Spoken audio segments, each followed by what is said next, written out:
'Yan uwa, kamar yadda kuka gani, wahainiya ce guda uku, sai lemon tsami guda uku, sai farin zare, sai kamfani, ga sabulun salo kuma. To 'yan uwa, wannan iddali ne mai ƙarfi da mutum yake tsare jikinsa, sannan kuma yake kaɗe duk wani jifa a jikinsa, da maita, da wanda taurarinsu suka mutu ba sa aiki, da wanda kuma suka dishashe. 'Yan uwa, da wanda harkoki ma suka tsaya mai ake ta mai alƙawarka ba a cikawa. To 'yan uwa, waɗannan duk ana samun uku uku da wahainiya da lemon tsami. To ana samun kamfani guda ɗaya na turare kenan, sai a samu shi sunan turaren ne kamfani, sai a samu zare guda uku. To 'yan uwa, kamar yadda kuka ga na fara naɗe wannan lemon tsamin, to haka ake naɗe shi da zare. Ana samun allura, don ana samun allura ita ma guda uku.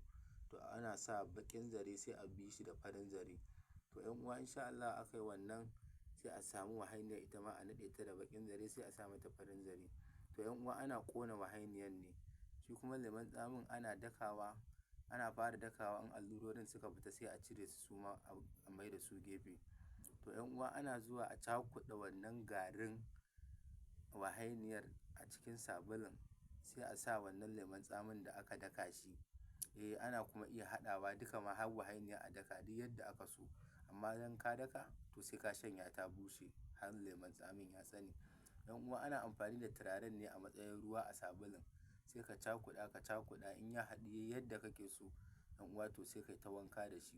Wallahi 'yan uwa, ba jifa ba, ba maita ba, ba tsafi ba. In akwai sama da wannan, to ka magance shi a jikinka.